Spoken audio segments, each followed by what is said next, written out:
an eye on that for everyone. Yep. Over to you. Fantastic. Yeah, in typical sort of data science, tends to be a bit geeky. I'm wearing a Star Trek jumper. I tend to get well renowned for that, unfortunately, at work. But yeah, so my background is astrophysics. So I originally did a PhD in strong gravitational lensing, which sounds fancy, but it's just a lot of maths and sitting in telescopes, which is just sort of looking at how dark matter around sort of galaxy clusters bends the light as it goes around it, and by looking at how it distorts images, or how in some cases it will make multiples, you can sort of weigh them. And so we did sort of simulations of that, and then from that I kind of decided that I wanted to do something a bit more hands-on. So I started doing medical devices, specifically dialysis machines, and then I did domestic boilers as well, which unfortunately means I'm now unbearable whenever I go and look at houses to buy, because I'll be looking at the boilers. And then from that I went into PA. So I've still sort of kept the hands-on part. So within PA, I'm at the Technology Centre in Cambridge, and they've got like an engineering department there, so we often get to do some hands-on bits there, sort of manufacturing lines and stuff, which is really good. The reason I'm doing this is a very long one is that's kind of how I ended up sort of using Gaussian processes. We tended to use them a lot there, and they were sort of actually quite useful for some of the problems we were having. But that's sort of a very rough introduction to myself, but I'll try and show you the slides now, and that should go nicely. If anyone does have a question, as Willem says, just put your hand up, and I'll endeavour to do that.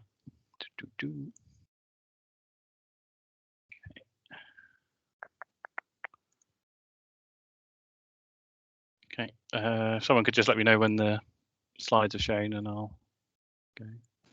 Yes, we can see the screen. Cool, fantastic. Yeah, so the idea for this was I'd sort of have a chat of, if anyone's been to any of the other meetings, we'll have had discussions about genetic algorithms and things like this. So this is kind of like, well, why would you use this instead of those? So a lot of it comes down to sort of expensive data or computation. So just sort of why would you want to use it? And then a little bit more into it. I have put some theory into it, but my hope is hopefully I've tried to keep it sort of high level, just so you kind of understand the strengths, limitations, and things like that. Otherwise you can lose yourself on this. I think some of the theorems are sort of 8 pages long, and I think on a Friday afternoon most people don't need to go to sleep, so we'll try and skirt through those, and then sort of we'll talk about some of the other bits to do with it as well, and then some applications, and I'll show you some of the code. So hopefully that's all good. So in machine learning, obviously the bit we know is that you need data, you need information of some description. If you don't know, so if I change X, how it changes Y, you can't build a model of it. And machine learning, in essence, is a function approximator. We have a function, we don't know what it does. We don't know the description of it, but we're using the machine learning algorithms to approximate them. And neural networks are some of sort of the most common examples of that. I think for a given depth of and width of a neural network, it can approximate any function, which is one of the reasons people love them. The only problem with them, with machine learning, is again, you need data, and often a lot of the more complicated ones require tuning. So it's not a case of you take an algorithm, you train it on some data, and then you're done. A lot of times there's little bits within the algorithm you need to tweak. Whether it's sort of a random forest, you're sort of going, well, do I want to use purity? Do I want to use Gini? Do I use entropy? How am I making these splits? It'll be that sort of thing. And it's, there's often an iterative component of that, which is not too bad generally. Some of these algorithms, as we know, some of them you can use very little data. Like if you're going to use linear regression, the minimum you'd need is 2-3 points, and you could draw a line. Whether that's accurate or not is another argument, but at least statistically you could draw an error bar around it. And some of them will take a lot of data. So I think if you're talking about something like DeepMind, you know, they're using huge amounts of data you can't possibly contain within, you know, the best data science laptop or anything like that. And you know, sort of some of these sort of, you know, I think the rule of thumb generally is sort of neural networks, you're probably looking at, you know, 1,000, 10,000 data points to sort of try and get an approximation down. You might be looking at sort of 1,000, 100 data points, maybe if you're doing something like a random forest, perhaps. But you know, that's generally not bad, and a lot of the applications, you know, we see, especially when you're dealing with like surveys or people and or anything sort of connected to the web. So a lot of web things, you collect loads of data, and in fact that can be another problem, because then you're dealing with data lakes where you've got so much data you don't possibly know how to process it or where the signals are, and it's a separate issue for another day, I think. But I've lost my train of thought. No, I've got it back. So you need data, but there will be some applications where you've got problems. So you might suddenly have a brilliant idea, but you don't have any data. So, you know, that makes a bit of a problem. You've got to go and collect it. Or your data might be very, very expensive to collect as well. So, you know, during when I was an astronomer, if I wanted to go and get data, I had to put a proposal in at a telescope. I had to try and book time in. I then had to argue for the quality of time as well. If anyone's ever interested in astronomy, there's basically, as the moon becomes full and not again, so as you get full moons and that, the quality of things you're looking at can degrade, especially when you're looking at the blue spectrum, because moonlight is quite blue, so you can end up drowning out signals. So there's lots of bits where, you know, that prime time where there's no moon, everyone wants, and you know, because they want the best data they can get. So sometimes you might end up with data you don't really, you know, it's not as best you want, but it's the data you've got. And so it can be expensive to get. So if you're dealing with, say, you know, you want to train a neural network or something like this, and you haven't got any data, and or you've got, you know, tens of data points, you're a bit stuck. So you have to use something a bit different. So what this sort of does is try to maximize what you do with your data in the fewest number of iterations, and that also goes to machine learning tuning as well. You can use it for this as well, and I'll have a code example at the end, just to show that you can use Gaussian processes to tune machine learning models. So you've got your, you know, I think the most common method we use for tuning is something like a grid search or a random search. So we either try every possible combination of parameters within a, you know, often you know, a huge space, or we try a random set. Because you know, if you want to, you can do a statistical sort of. There's quite a few people have done it where you can work out the minimum number of points that you should theoretically at least get 1 point close to where you need to get it. And so that's kind of why random search is still around, is because I think it's around about 60 data points. Generally, you might end up with a point that is close to where you want to be. So that's kind of why random search is still around as well. And the only problem is if your training takes forever, or you've got such a huge space to look in that you're just going to find it very difficult to get the right data point. And so what happens there is, you either got to constrain it down. So the usual way we would do it is we would look at the data space, you know, use our experience and go, well, it's not going to be here, it's probably going to be around here. And you can constrain it down, and you can reduce the number of iterations or the area you search in, or you can kind of try and intelligently do it. The problem with sort of grid search, random search is they're somewhat blind to previous data points. So if you take a data point, you get a result, it doesn't care what it is, it ignores it, pretends it never even happened. So it just keeps going. And so sort of a Gaussian process is a nice way of integrating that knowledge. So it's using Bayesian. So it's sort of going, right, given my prior information, what do I now think the best point would be to go? And that's fine. I can't see if there's any questions yet. I'm assuming there aren't any unless anyone interrupts and tells me so, but I'll keep going. So this method works best when things are expensive. So if you've got sort of an algorithm or a function that you can evaluate very cheaply and very expensive and quickly, very inexpensively or very quickly, then Gaussian processes tend not to be very performative. So things like random searches and grid searches or genetic algorithms will often outperform them. Where they do very well is when you've got very few data points and the function to evaluate it, it's either very expensive in terms of cost of time or money. So if I wanted to go and take a photo in every country in the world, that would be incredibly expensive. But if I wanted to take only photos that were the most valuable in each country, that would be less traveling and would be cheaper. It would still be expensive, and we can't travel at the moment, but fair enough. And so the way they deal with this is we take the data we've got and we make some assumptions about it, and we basically fit a function to it, which is called a surrogate function. And from that, you can then infer information about the points you don't have. And that's the first step. And then the second step is that given we've fitted this surrogate function to our data, we can then query it and find the best point for where we want to look next. And that's where acquisition functions come in. So I'll be talking about both of those kind of separately, which is good.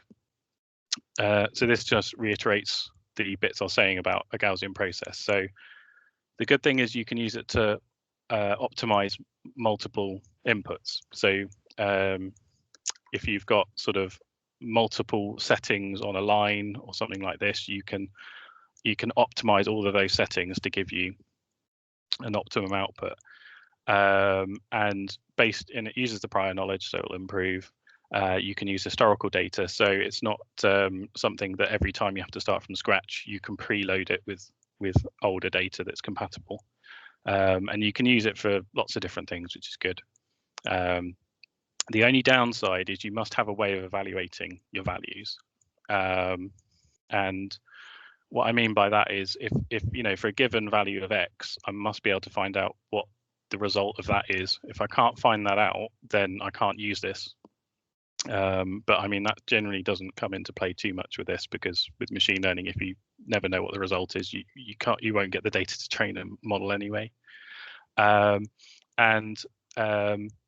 function you've got has got to be kind of smooth. It can't be a step change. So if for all of your sort of parameter space that you can look in, it's no, and there's a tiny little area that's yes, that's a very big step change. And this won't do that well, because it's looking at getting an evaluation of how right or wrong it is whenever it makes an iteration. So that's where this sort of smoothness comes in. If you don't do that, then it essentially ends up being very similar to a random search, because it's not learning anything, so it's not building a picture of where it's looking. And the other part on it as well is that it'll often be expecting like a single value back. So it won't be a case of I can give you 34 different metrics back. It will be looking kind of for that singular value.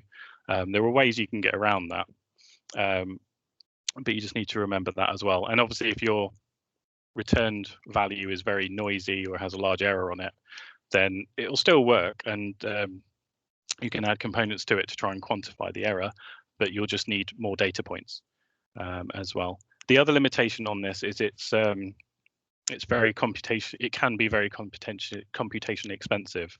It's an n-squared problem. So if you've got lots and lots of data points, then every time you want to make another prediction, it will be very slow. But often that's not a problem, because if your existing evaluation is very expensive or time consuming, say for example, I was wanting to find what a certain I wanted to find out what a certain chemical formulation was going to perform like, and then it has to go to a lab to be evaluated, and then a couple of weeks later I get the results back. That's fine if my Gaussian process is taking a day to come up with a new value, because that's much shorter than the current system, which is good. The other bit as well is, I don't know, is there any questions? Good. Still good. Okay, good. Right. The other bit as well is, this is just kind of a note as we go through. So for the examples, or at least for a chunk of the examples I'll be using an objective function. So that is this function that we don't know, that we want to try and build a picture of. It's generally called the objective function. And so for this one, this is the form of the one I'll be using, and it looks like this shape. So it's one dimensional, so we've just got the value x that varies between 0 and 10, and then that's what the evaluation f of x looks like. In general, obviously, we won't know what this shape is beforehand. Once we have enough data, you'll probably end up converging onto that as well. But I've just shown this. So just remember, when I'm showing you the graphs, this red dotted line is unknown to the algorithm. It's just for our sort of benefit. Cool. So Gaussian processes are called Gaussian processes because they use Gaussian distributions. I think hopefully everyone knows what those are. So this is a distribution that is very common in life. Lots of statistical errors are all based around the function, around the assumption that things are normally distributed. They are a Gaussian distribution underlying. So, you know, normally you would have a central value, the most common, and then you'd have so many sort of standard deviations that you can then use to categorize an error or a variance and things like this. And that's the one that we pick to use as a surrogate function. And so we use a surrogate because obviously we don't know what the true distribution looks like, but the Gaussian's nice because in life a lot of things are like this as well, but also it will give you not only its estimate of where it thinks the value is, but you can also use the standard deviation that comes from them to also give you an idea of how right you think you are. So it's kind of, you get a nice sort of value and a variance or an error, however you want to sort of convert it, which is good. So you can kind of sort of see it here. So we've got this example where we've got 4 data points that are blue, and we've been able to evaluate them, get their values. But now if we want to work out what the value of x equals 7 is, what do we think it is? I mean, we probably won't think it's 100. We probably won't think it's 0, but we'll probably think it's somewhere between about 40 and 80. And probably, you know, we might be looking somewhere around 50, you know, sort of by eye, you can sort of see there's a trend. So maybe it's sort of around there. That's probably the most likely. And when you think about it, when you're looking at it and you're doing that, you're using prior information. So you're using all the knowledge you have about those data points. You're using all your knowledge about how, you know, you see trends in data and how, you know, they tend to follow in a line and things. So you're using all of this. So you're using an assumption about what the shape is, and you're also using the prior information about what the values are to infer where the next value is. And that's essentially what we're going to be doing here as well, which is good. And obviously with this one, we can also say, if we say it's maybe 50, we could probably say, well, the errors is probably somewhere in this region perhaps as well. And obviously if we thought that red line, if it was going towards closer to 6, x equals 6, we'd probably expect the value to be 40. And if it was going closer to x equals 9, we'd expect it to be more like 80. So this is another concept that I'll sort of briefly go through, which is that similarity. Points that are very close to each other spatially, we'd expect their results to be very similar. And that goes back to this smoothness. We wouldn't expect there to be a sudden change in behavior for a very small move. Yep. There is a question in the chat. The question is, does it work on skewed data or does it have to be transformed? Generally, no. So the only assumption is that the inputs going into it are something you could assume are sort of normally approximated. So the actual final function, this f of x, can be quite complicated. So it could be heavily skewed, things like this. Hopefully that makes sense, does it? Yeah. Okay.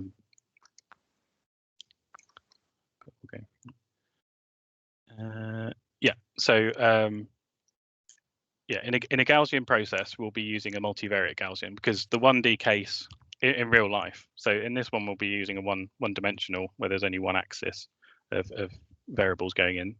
But in real life, you'll have multiple ones, and so we'll be using a multivariate Gaussian, which is a generalization of that. And sort of the interesting bit about it, so you've got this set of data, which is on this one, you've got the input of x and y, and they're normally distributed, and combined together, you end up with this sort of joint distribution, which, if you were to look at it, would look like a bell shape. Where Gaussian distributions become useful is because if I was to say x equals 2, and I was to slice through it, this bell shape, I would then return another Gaussian, which is good because essentially we're dealing with vectors a lot of times. So a vector of a manipulating vectors gets you another vector back, and if they're Gaussian, it gets you another Gaussian back. So, for example, on this one, as when we're slicing through x equals 2, we'd be returning a conditional distribution that is the probability of y given that x equals 2. And that's kind of what we'll end up doing, is as we're going along x, we'll be taking slices through that, and that's what returns you the Gaussian, which gets you your mean and your standard deviation for those. I can't get away from it, so I will have to do some theory. So if we have a variable and it's x, and we're taking points along it and returning what the function evaluations are of those, we could expect that to be, and we're also saying, because we're using Gaussian distribution, we're expecting it to be represented by a Gaussian with a mean mu and a variance, which is the standard deviation squared. We can make a nice simplification of that, which is that is also the same as the sort of normal distribution with a mean of 0 and a variance of 1. And we're just using the standard deviation to scale it, the length of it, and the mu is then just used to translate it. So we can kind of use this approximation that they're all represented by this here as well. This is one of these ones where it can go on for ages, page-wise. So I was hoping to not get too much into that, but so that's a univariate case. So you could say, right, so we've got that. If you've got multiple data points, then they could all be represented by a vector Gaussian. So this x.1 here, internally, if you were to measure it over and over again, you won't get the same value of f. You'll get a very slightly different value, and that'll have a mean and a standard deviation, which is this bit where if you were to slice it, you'd end up with this Gaussian coming back. But what we can then do is take these points and represent them in a matrix. So all of these evaluations will be represented by a Gaussian distribution, because we've done this approximation that you can approximate them as 0, mean of 0, the standard deviation, the variance is 1, and you end up with this matrix. And this matrix is a covariance matrix. Because of this simplification, so that's K11. So that's the expectation of x1, or the expectation of x squared, which is the same as the variance. So, and then this will be x1, x2, x1, x3, x2, x1. So what we'll actually end up with, and hopefully I've drawn it. No, I haven't. I think it's on the next slide. But essentially, because we've done the simplification of 0 and 1, the diagonals here will be 1, because because it's a covariance, we're dealing with similarity. So things that are very similar will have a high value. Things that aren't similar will have a low value. And so x1 and x1, which is k11, will come up with a variance of 1 because they're identical. And so you end up with this diagonal will be 1, and then these values will be some value, which will be how similar they are to each other. Hopefully that kind of makes sense. It deals with this bit where, you know, x1 and x2 are very close to each other, so we expect them to be more similar than if x1 was being compared to x3. So x3 here is far away from x1. So we'd expect 1, 3 to be a low value, but we might expect 1, 2 to be a higher value than 1, 3, but it won't be as high as x1, x1 because x2 is not the same as x1, it's just similar. And hopefully that makes sense for people. So this kind of just goes a bit deeper, where we've got a set of data, we have an input of x, and we have their function evaluations of them. Then if we've got this previous one, so we've got these 3 points, x1, x2, and x3, we now want to add a new one, which is x star. How do we represent that? Well, we just add another row on. So this gets a bit larger.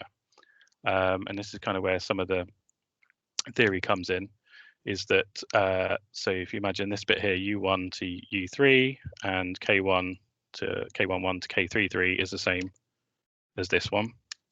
But we've now added f star in, and you now add it with these components. The reason I've color coded them is because the theory says that if you want to estimate what the mean of f star is, then it is the transpose of this k star matrix here times the inverse of the yellow bit times the function's values. So that'll basically be a estimate of how similar the new point f star is to all the other points, and then sort of applying a weight to their functions and then adding their function evaluations and adding them together to get the mean. And the same for its variance, you can estimate that as well by doing these. I'm not proposing to derive these. They're part of the multivariate Gaussian theorem, KPM, which I'll leave to people to have a look at. But essentially, I've just color coded them to say that, you know, you take different parts of this matrix to reconstruct it. Because I know someone will probably ask is, so the covariance of this is you know, tends to be quite analytically complicated to do. So what we tend to do is use sort of a kernel or a simplified way of measuring this similarity. And so squared exponential curve is a relatively common one, so which is here. So we're saying that for any value of k11 or k12 and so on, it will basically be the squared difference as the power of an exponential. What this means is that when the values are the same, so for k11, this goes e to the -1, you get 1 back. And when they get very, very different, they converge to 0. So this is goes back to this similar simplification we did earlier, where we expect the diagonals to be 1 because they're identical, and these other values to be slightly different from them. That's about as deep as I was going to get with this, but hopefully that kind of explains a bit. This also explains why it becomes very onerous. So if I was to add 1,000 data points down here, so 1,000 different x's, this matrix then becomes 1,000 by 1,000 matrix, which then, you know, gets very slow as you add more and more data points in. So this kind of helps to illustrate why a small number of data points is better in this than a large. So it's one of its limitations. And so just talk a bit more about this matrix. So if I had a cloud of data points, so this is this sort of, we add 2 normal Gaussians together, we'll end up with this sort of bell-shaped curve. So we've got x1 and x2 here. The matrix for that will basically look like a unit matrix. The reason for that is because if I was to take a slice here at, say, x equals 1/2, it doesn't actually tell us anything about what the value of x2 is, because it could be a value here or it could be a value here. Whereas if I go down here and I say take x equals 2, I know that the value of x2 has to be negative. It can't be positive. So it's giving you a lot more information about where the points are. And so for that one, you'd expect it not to be a unit matrix. It will be sort of slightly greater than 0.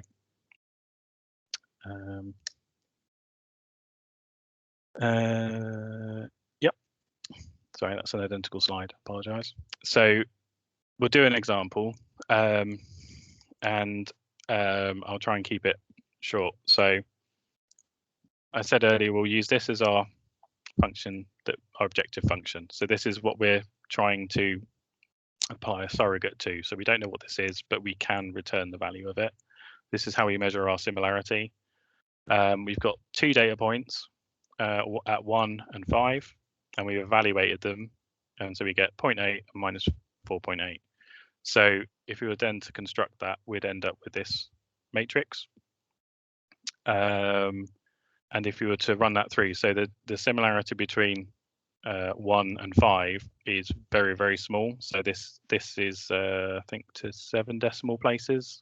It's a very small value, so I've just approximated it as 0. So essentially comes out as a unit matrix again.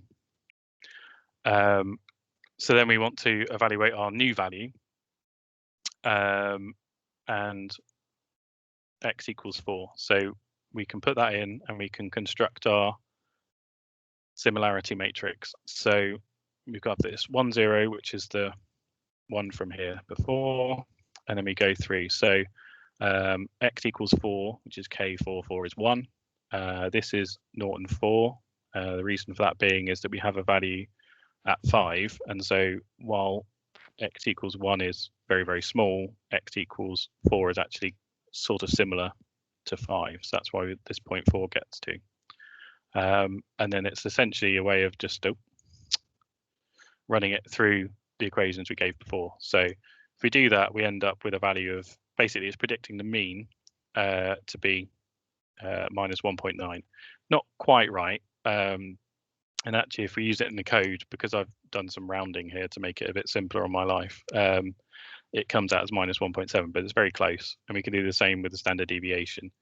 And essentially, if you do that across the entire space of x, you'll end up with something that looks like this. So you've got this red line, which is where the objective function is. We've got this solid blue line, which is basically this estimate of mu for each of those x values.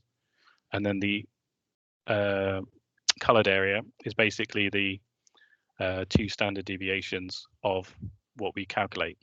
And that's essentially what we end up with, is where we know what the data is, the standard deviation that we're returning basically collapses, but where we're very uncertain, we get larger error bars. And as we start sampling more of this, it will then start to approximate it a bit more. Hopefully that kind of makes some sense. And then I've done a little example here. So this is basically showing how we're using previous information. So we start off, I think, with 2 data points. We add some more data points in, and then you can see that the surrogate starts to get quite close to the actual underlying distribution as we add more samples in. And that kind of makes sense. So if we were to sample the entire domain space, we'll return all values of f of x, which is good. And a lot of data science or design of experiment will be for a given area, or sort of operational range. We'll want to collect data within that to understand the entire operational sort of range and values that you return. So Gaussian processes, you can do that, but if you're going to do that anyway, you might as well just evaluate f of x and not do this fitting, because it's computationally expensive. And that goes to both the strength and limitation of this, is it's very good at finding you minimas or maximas, but it's not generally the best if you want to find out what the value is across a whole range. If it is, you're better off just not using it because of the overhead of that matrix, because that matrix just gets bigger and bigger as you do it. Paul? Yes? How would you pick your next x? That is a very good point, and that's the next slide. Yeah, that's a brilliant point. So we've used our surrogate, and that gives us an idea of what we think the objective function looks like, and we've got a mean and an error on it. But then it's how do you translate that into a sensible prediction of when to take your sample next? Because if you're just doing random sampling, then there's no point doing this.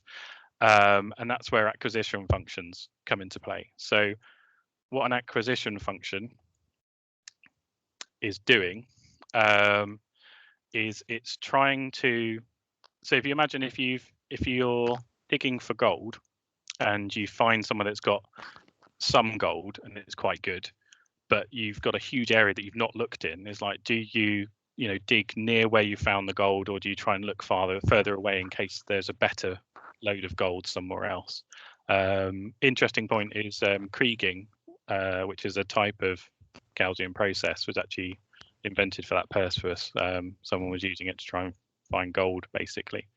And so it comes down to exploitation and exploration. Is do I sort of look closer to these points, because these, in this example, these 3 points are very high and this point's very low.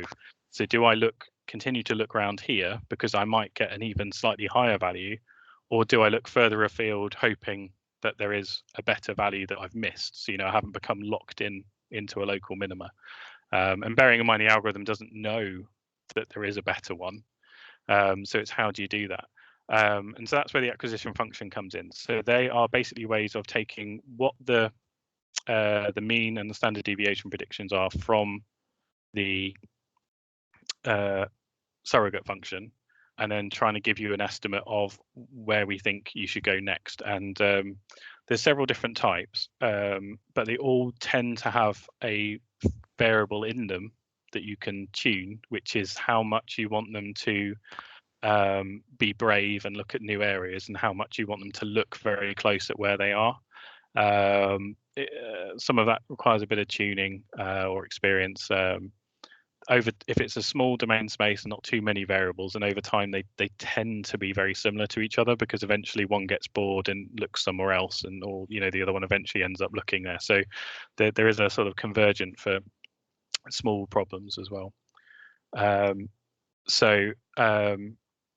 written some equations, not ones you go to too many of them anyway. But so what it is it's a minimization problem. The reason I say it's a minimization or a maximization problem is you can always just flip your results around when you're doing these to do it.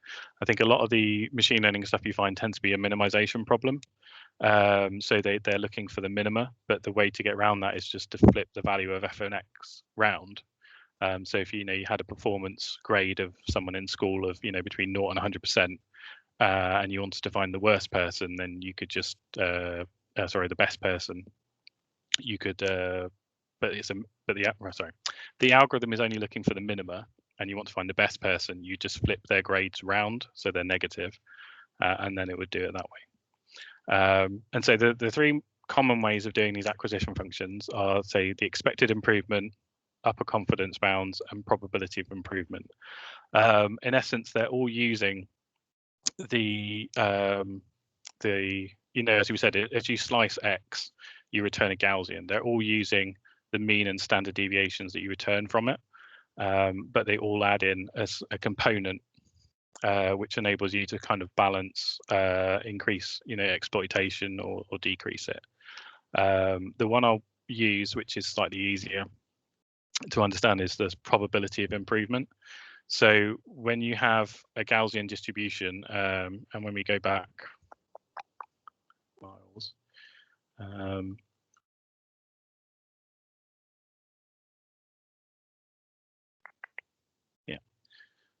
when we go here, so if I've got this, you're basically picking a value, which is the best value you've found, and you're adding on this extra bit of value. But essentially, you're then going through all of the conditional Gaussians that you get back as you slice and go along the x-axis, and then you're going, right, well, that best value, where is it on that particular x's Gaussian? And if you go, it's here, then you've got a very small amount of value left in the tail. Whereas if it's down here, you've got a huge amount of area under the curve. And that's essentially what it's doing, is it's looking at the, is the predicted mean for that value higher than the best one we found? And is it very variable? Has it got a high variance as well? And it basically uses a combination of those two for looking for things with a high mean and a high variability, because they're essentially going, that's got a really good sort of risk reward going on. When we go back to the example that I did earlier, we can see this here. So this is where we fitted 2 data points, the one at 1 and the one at 5, and then we've used I've actually used probability of improvement, so just ignore that one, that y-axis. I do apologize. And we've done it all the way around, and so we can see here that we get this distribution. So it's not interested in the region between about 4 and 6, because we know we got a value there of 5. So it's going, well, actually, that's a lot lower than the best value we found. This is the best value we found, which is why these values are a lot higher. And then in the tail bit where we haven't got any samples, it's got this value. And this will change. So if I change this epsilon, which is this adjustment for exploitation and exploration, it will change. So if I change this to a higher value, instead of it looking here, it will go and look over here instead, as well. And I've got some examples that I've done here, which hopefully should work. So yeah, so this one wants to be explore more, and then this one wants to look close. There is a little bit of a balancing act in that, especially for this example, if I set the exploring as too high, it will just flick between 0 and 10. So it will look very, very close to 0 and very, very close to 10, because it's trying to explore too far. So there's always a balancing act to make with these. But I think also when you look at this, you'll eventually find that this one, which wants to be exploit what it knows, and so it ends up defining this curve. And once it starts going down again, it then starts looking over here, which is good. Whereas this one starts looking quite further apart, goes to the end. I think it goes back there. I think it looks at the other end. And because of how the points are distributed, it ends up not fitting very well. And then it looks for another point, and then so on. But you can see over time, they eventually end up sort of converging, and the errors get smaller as it goes down. Yeah, hopefully that makes sense for how you sort of can intelligently do this. So essentially, you're using the information from the surrogate on the mean and standard deviation predictions for all of your inputs to basically try and strike a balance between looking closely and looking further away.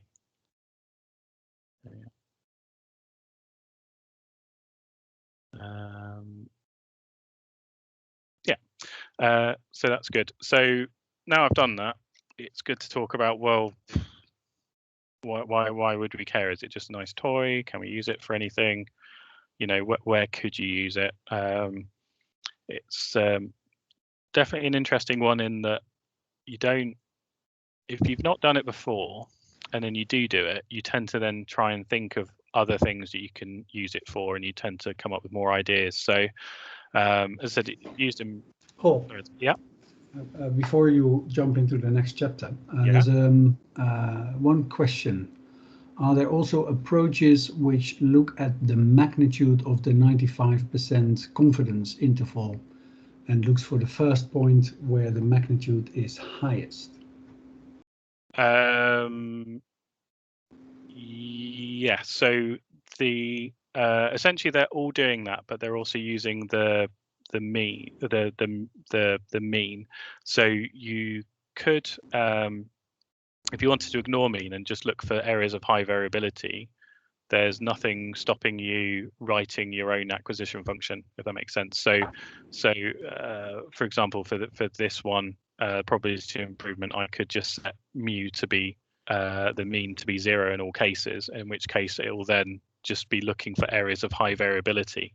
The only reason they tend not to do that is because you might have a point that's very low and has a high variability, whereas there's another one that's not quite as high variability but has a very high mean, and so you might end up looking in the wrong area, if that makes sense.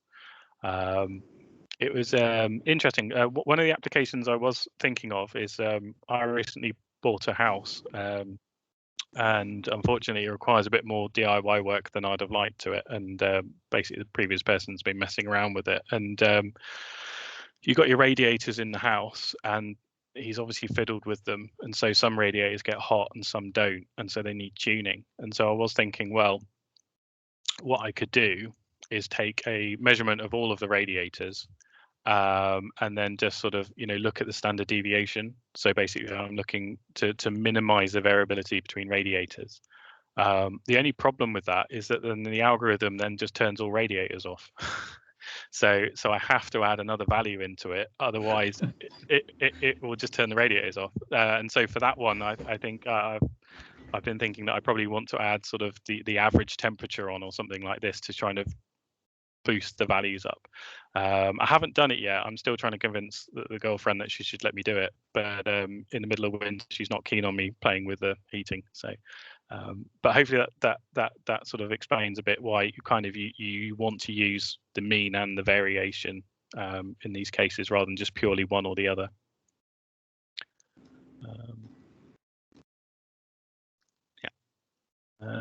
Okay, yeah, so you can use it for quite a few different things. So as you said, you can use it in machine learning. So the other bit is you could, if you wanted to, after you fitted your data, just use the surrogate function as your predictor.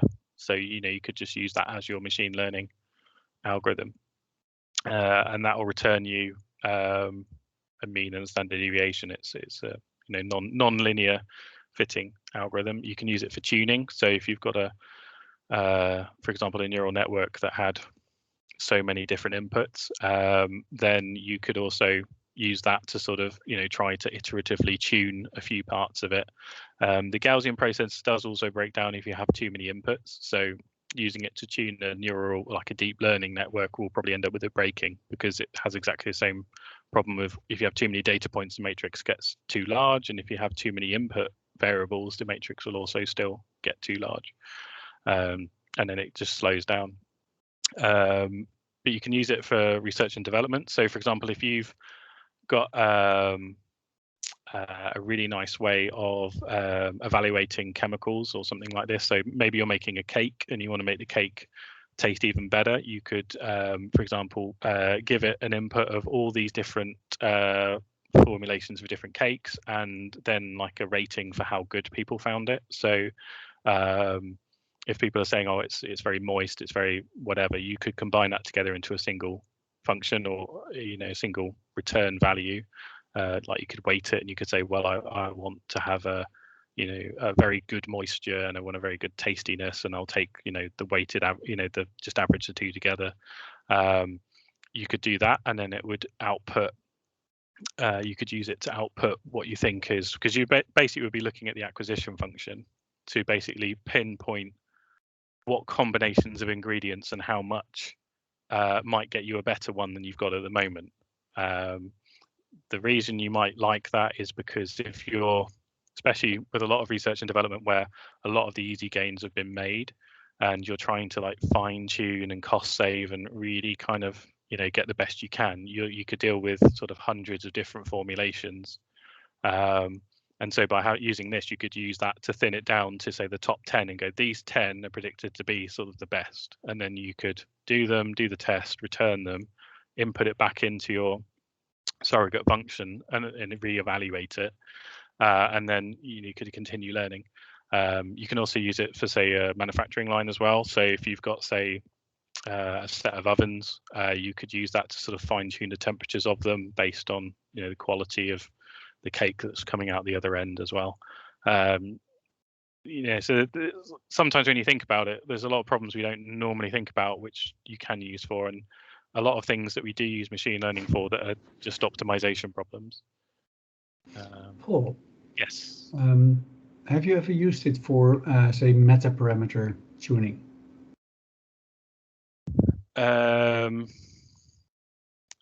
So by that, are you meaning?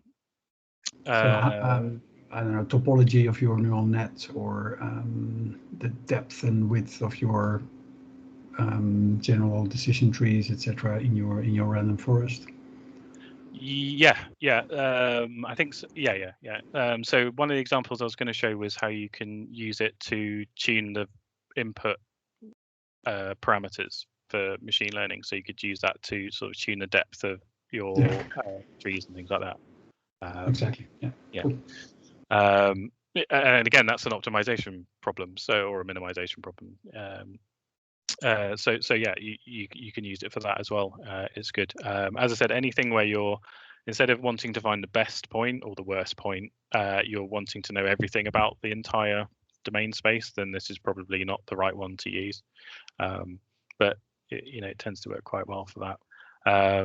And as I said, it's got to be expensive to evaluate, because obviously if I could, especially when you're dealing with the genetic algorithms, where you could spin 100 different combinations out and evaluate them very, very quickly and cheaply, that will probably outperform this very quickly, and will be the best one. So this again is where things are very expensive. So for research and development example I gave, that would be because it takes time to run the tests. You could be waiting weeks or months to get the returns, or it could be expensive. So if that's going to cost you £1 million or something like this every time you do these combinations, you don't want to spin 100 of them out, because it gets expensive very quickly, and things like that. And I've sort of just reiterated the strengths and limitations. So I've got this in code, and this is kind of an example which is using optimize, which is a module you can get in Python. And so I've just sort of made this example where, say we've got this area, this 10 by 10 kilometer grid, and we're drilling for gas. And so this is actually what the gas quality, the best place to put the gas drill for gas is here, which is I think at 3 and 6. But we don't know that. And if we're saying, it takes, days, and it costs you $1 million to sink a test pilot hole, then we can't, sort of do random, because I think a lot of stakeholders and shareholders will get very narked very quickly that you're spending their money with no justification other than I rolled a dice. And then on the other side, if you systematically do the grid, you will probably get there, but there'll be a load of points that you didn't have to do. And so this is where you can use this Gaussian to do it. And so I've sort of done the example here. So so to fit your surrogate function, you have to have some data to begin. And I think you generally need at least 2 data points. So within a lot of these functions, there is how many iterations, how many samplings do we want to do, and there'll be another input, which is how many of those do you want to be random. And there'll be a minimum number you have to have, or you have to have data to give it instead. So if I've got historical data, I could give it the historical data instead of it doing random.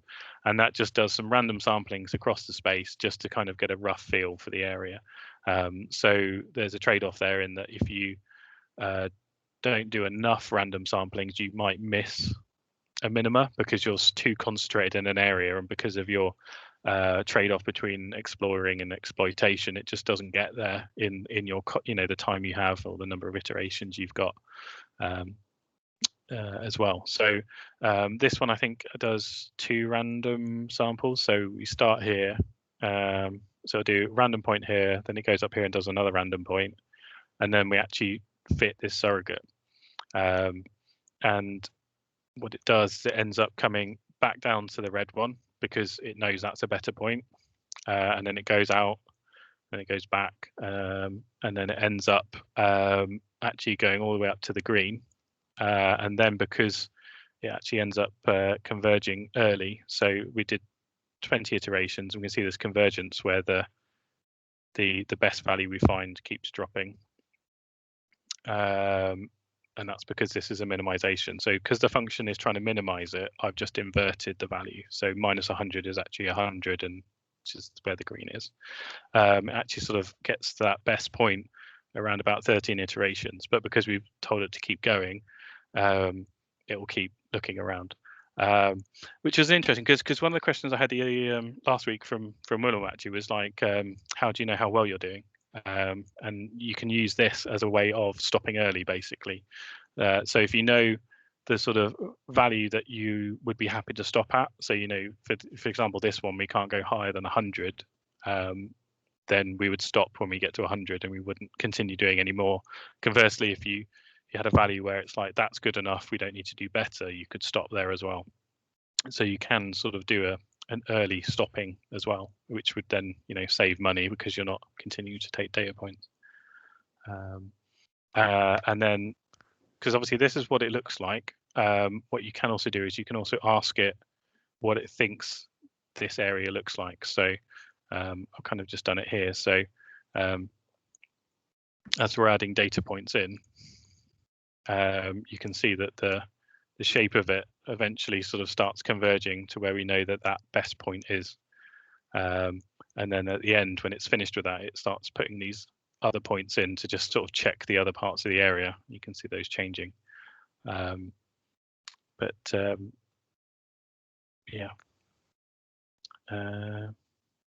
So that is that part. I don't know if there's any other questions. Otherwise, I was going to switch to doing code.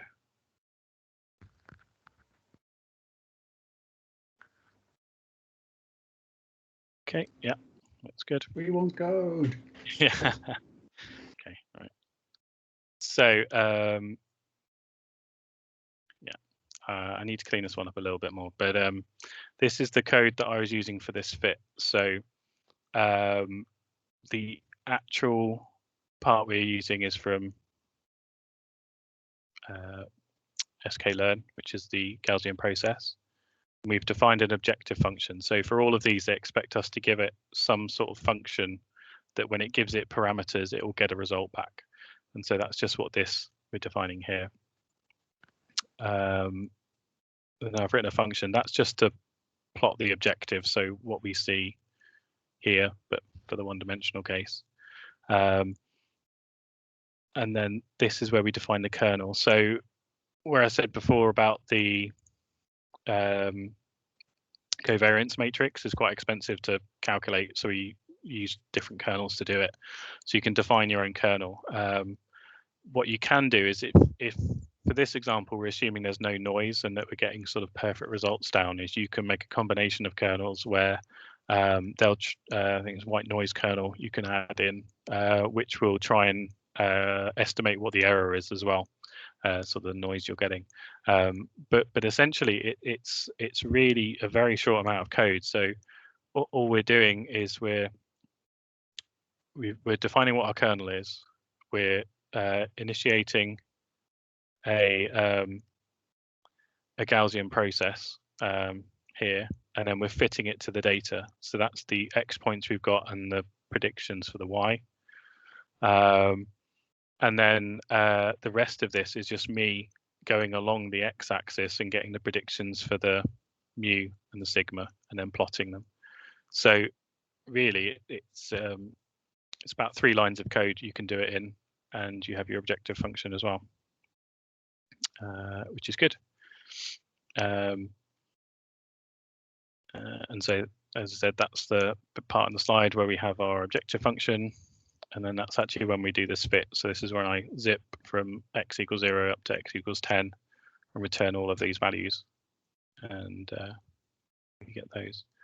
And then this one, we can just loop through. So I've put some values up here, which is, you know, I want to look at 1, then I want to look at 5, then 3, then 2, then 8, and 7.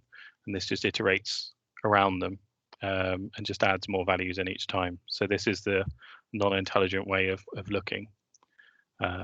Which we can just run. You can see the fit changes. So this one's interesting because these data points are quite close and that one's further away. It's decided that more of a straight line fit is slightly better.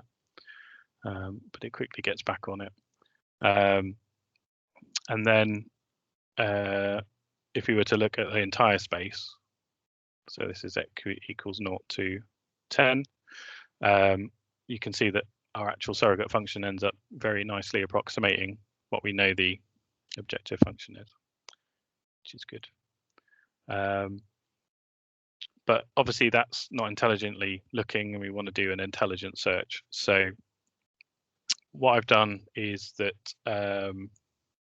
basically defined within the code here, this line here. So as we go along x equals 0 to x equals 10, I'm just doing the CDF. So this is how much of the Gaussian distribution is in the tail, and I'm just doing that as I go along, and then putting it into an array as well, and then the rest of this is plotting as well. But that's where we find out this part. So I've written it so that I give it a set of input values, so it needs to have some values to start off with. If I give it 0 values, it will break because there's no data points to fit the surrogate to. So there has to be a minimum amount of data points before you can fit the surrogate. And then I've got this epsilon value here, which controls how exploitative and explorative it is, and then how many iterations I want to do. So for this example, I just want to have a look at one place. So got these 2 data points, and then it tells me that's the best place I want to be. If I now change epsilon to be 1, it now wants to look further away. And if I don't want to do x equals 5, it then goes the other way. And it's looking over in this region. And I think if I eventually put it too high, it breaks. So that's fine. Yeah. So when I get to about epsilon 25, it goes all the way to the other end. The reason it breaks is that this, if you imagine what we're doing is we're picking the best value and then adding a buffer onto it, and then we're looking how the overlap of the individual Gaussians goes over. If we set it too high, then the values become really, really small, and that's one of the reasons it breaks. Makes sense.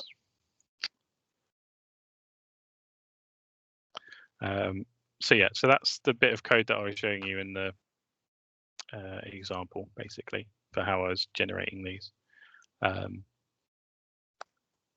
which I think is good, because it's good to see that basically you can do this implementation very easily. I think 3-4 lines of code with a couple of iterations through will get you this. So it's not, if you know what you're doing, it's not very complicated at all. And a lot of the effort tends to go in the kernel. So, you know, what settings do I use? What kind of kernel bits do I want to use, and things like this. But I mean, that's very similar to most machine learning problems, which is about what loss function is the correct one to use for the application I'm doing. And I will. This is the more interesting one, which is more practically used. So most of that is imports. So and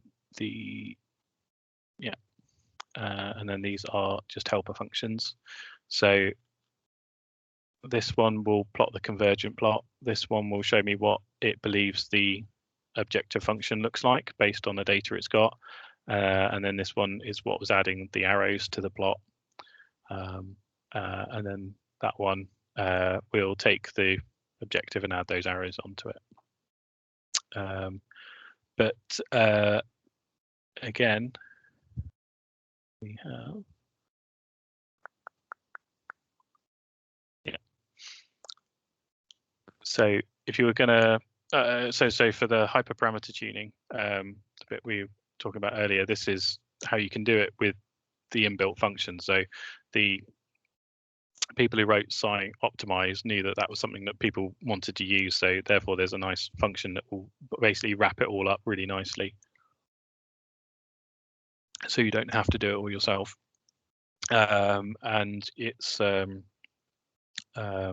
just like making a normal pipeline, basically. So In this part, I'm just loading in the iris data set as a data set and doing the normal thing we do, which is, train, test, split. And then I'm building my pipeline here. So this base search CV is doing cross-validation on the data, as we would normally hope for, and which is nice. Which is normally the way we would normally do hyperparameter tuning, is cross-validation or cross-folds, k-folds, things like this would be normally how we would do it. And we're just adding this Bayesian into it. And so we can set how many number of iterations we want to do. So we can set it to 20. Let's set it to 5 actually. So we set it to 5. And all we're doing within it is defining what machine learning algorithm we use and the hyperparameters that we want to use. So the important thing to do is to define the space that you're allowing it to look in, because obviously if you've got an infinite number of values, it won't really work very well. Whereas if you go, and this again goes into using your personal experience and knowledge is really useful. So if looking at a so say for example the radiator example I gave, if I know that turning the radiators off is not a valid option, it has to be some value greater than off, sorry, then I can say, right, you can have any value that is sort of quarter on to full on. You can't have anything less than that, and it will only look in that area. And that's what this part is. It's basically you're defining the parameters that it can change, and then you're defining them how they can change. So you can have integers, real values, and you have categorical as well. So for categorical, we're saying you can have any of those 3 settings. Integer, you can have any value from 1 to 8, and then real, that's how much. With the real ones, you generally will put a distribution for how to sample it, so whether it's uniform or something like this, so it knows where it should be going, whether it can pick all those values with equal probability or whether it has to converge on those. A lot of that will be based on your knowledge of what the parameter behaves like and roughly where you'd expect it to be.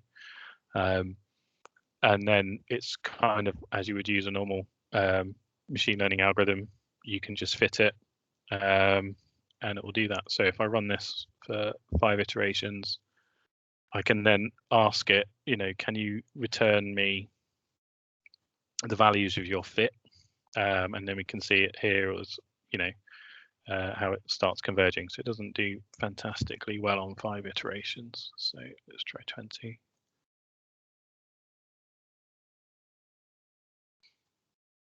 Shouldn't take too long.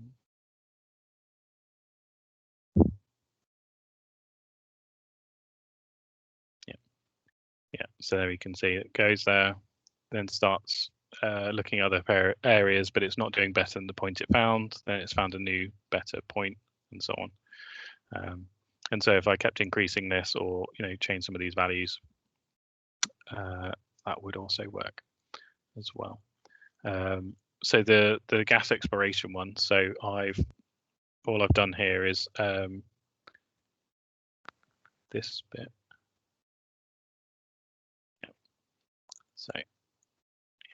So all I'm doing here is I'm just constructing the data set. So this is not needed for the Gaussian process itself. This is just generating the fake data. And then that's what it looks like. So I'm just making a combination of 3 clusters with different means and standard deviations, which can make these shapes. And then again here, I am now defining my space. So because it's only got 2 axes, X and Y, I'll input those in here. So I'm saying one of them is a real value, so it's going to be any value between 0 and 10, because I've defined it here, and I've given it a name. The reason it's nice to give it a name in this one is because it'll attach the name to it and you can reuse it for finding stuff. So when it outputs the values, you'll be able to cut them. So this is my objective function.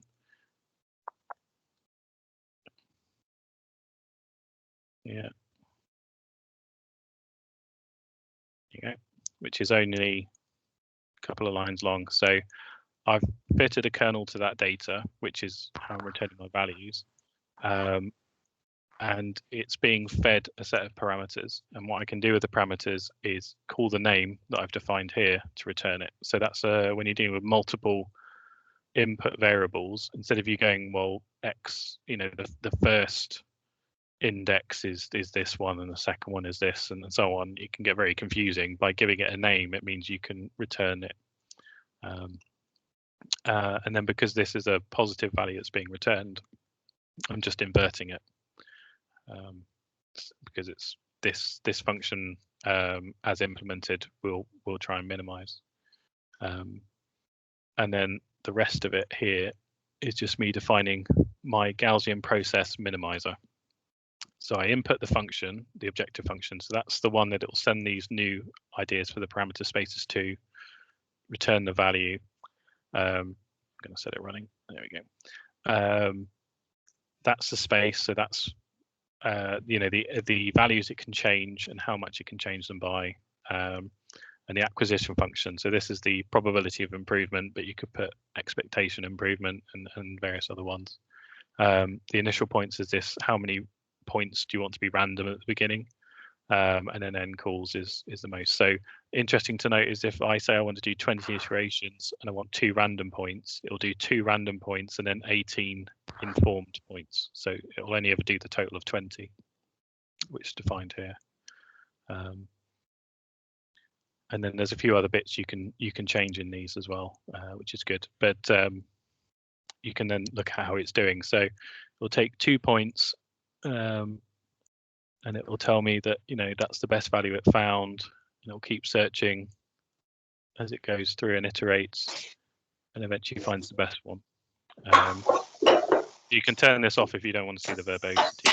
But, essentially, that's what it looks like. So we start there, it goes out there first, then it comes back, then it goes up, and so on. And that's the end result for after 20 iterations. That's what it thinks the objective space looks like, which isn't too bad actually. The reason these parts are not included is because it doesn't actually end up sampling those, but they aren't very negative like the other ones are, so it would eventually end up being. That's its convergence as well. So we can see by about 13 samples, it's converged onto that 100. Obviously, this is interesting, but we've got 2 parameters, and this is a 2D plot.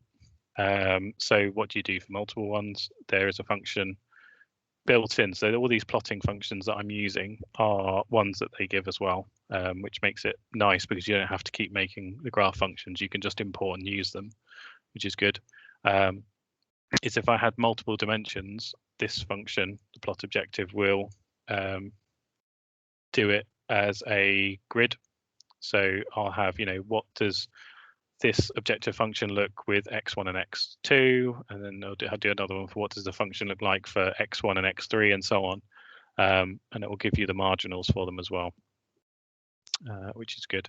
So on this one, we can see that for x1, it's here, and it thinks, that's the best point it's found so far, and then for the same for that one as well. But then that's the fit of it. So you'll probably see that next time it will probably go and look here. Those.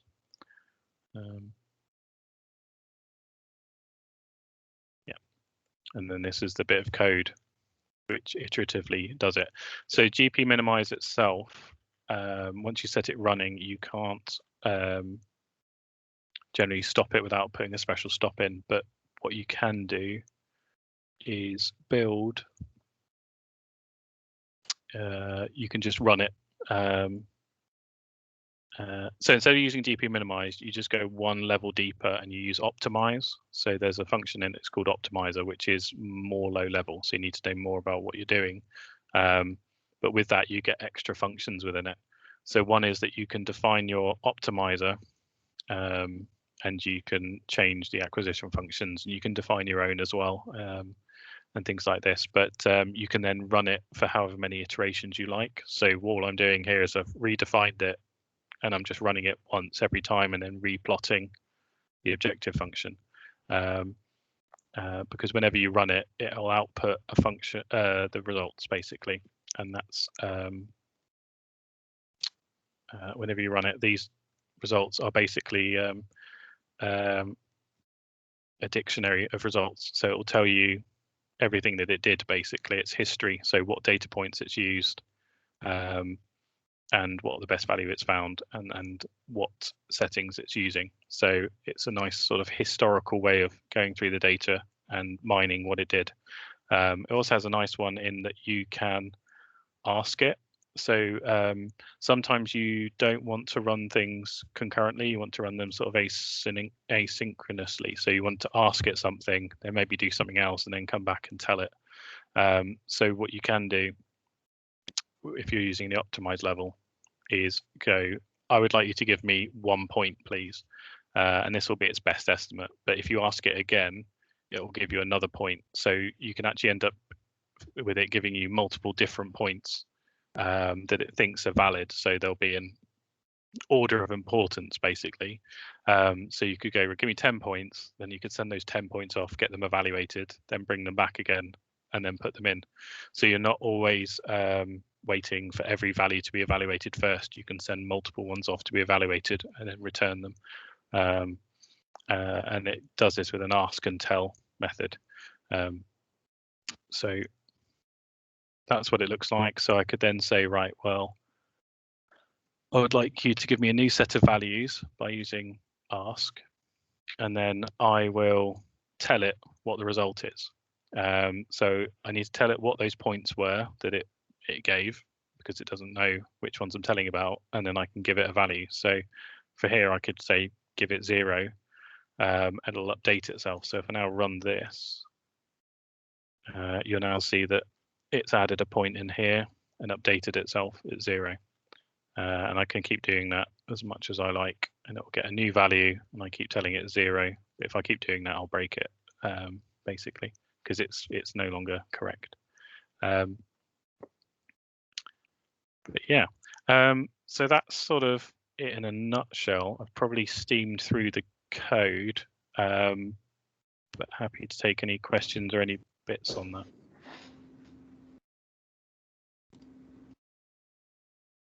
Thanks, Paul. We'll open the floor for questions.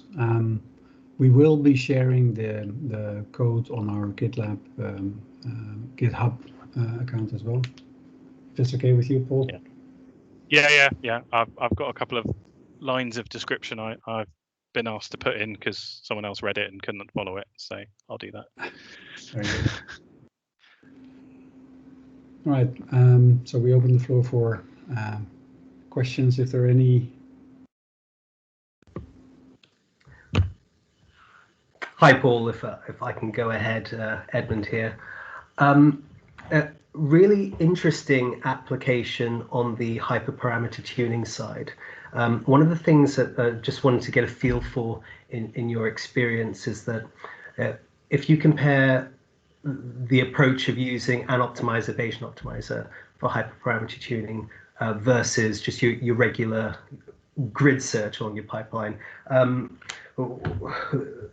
how do the benefits really sort of work out for you? Is it that you're able to get to the optimized parameters generally quicker, or you're able to find more effective values as an output of the optimization process? It's sort of in the middle. So it's as I said, if you did the grid search, you'd probably find the best value. But just because you're testing every sort of combination. The Bayesian really comes into its fore when you're dealing with a limited data set. So if you're saying, right, I can only take 10 points, what is the best, most intelligent way for me to make those 10 points to try and get the best value I can get? And that's kind of where it tends to shine. The best is that you know that you're trying to use every bit of information you've got to try and make the best informed decision of where to take your next set of data. And grid search doesn't do that, but the advantage of grid search is that if you can do it very quickly, you can cover a lot of ground a lot faster than the Bayesian would be able to do. Don't know if that answers the question. Yeah, it does. That's really helpful. Thank you.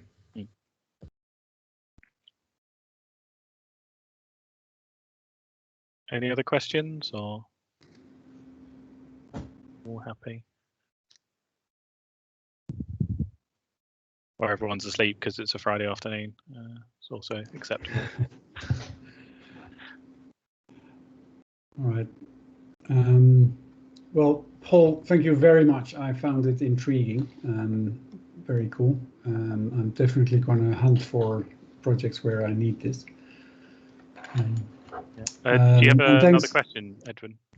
I certainly do. I was just taking advantage of the silence. In terms of function complexity, are there any practical limits on where this can be applied in your experience? Practical wise, so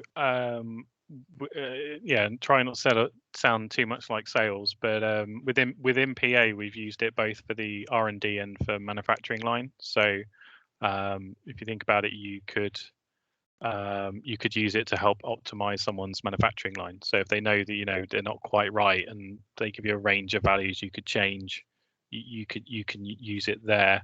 The whole point of using the surrogate is that the surrogate is easier to evaluate than the actual real function is. For example, it's cheaper to use that method than any other.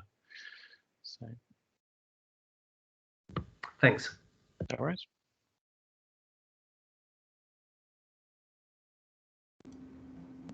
Any other questions, Edmund?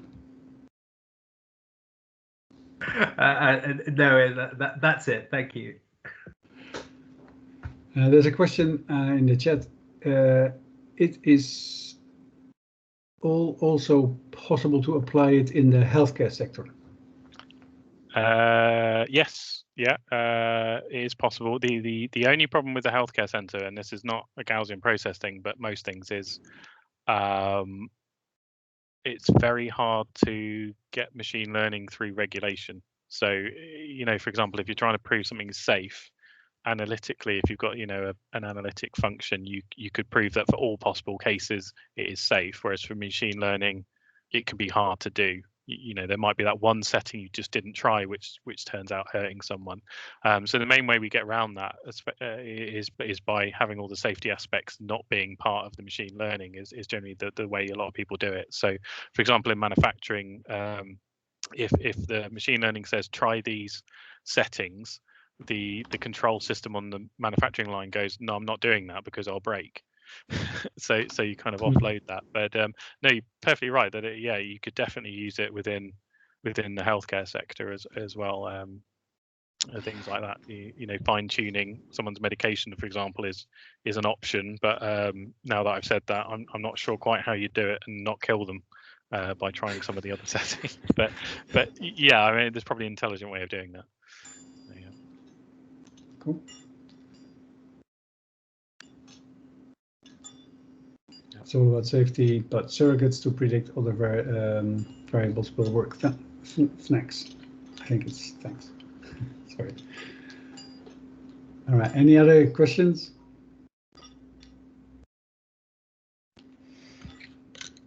All right. So we'll leave the video on the YouTube channel. We'll upload the code and we'll send around a message to everyone on the Meetup platform.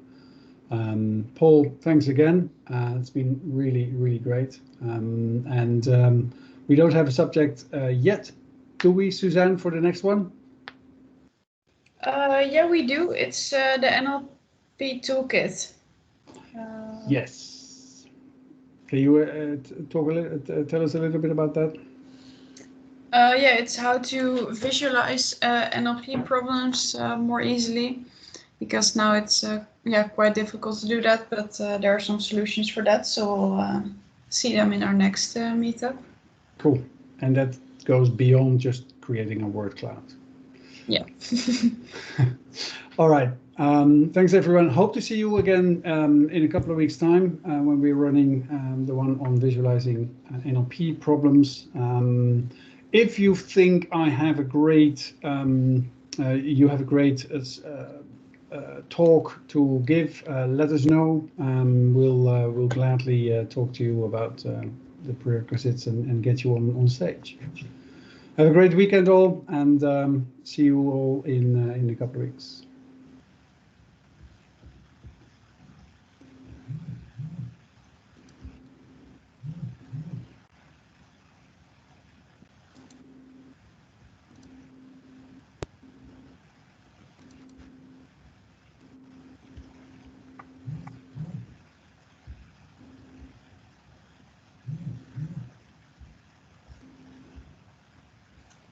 Recording we can switch off now, Suzanne. Yeah, we'll do that.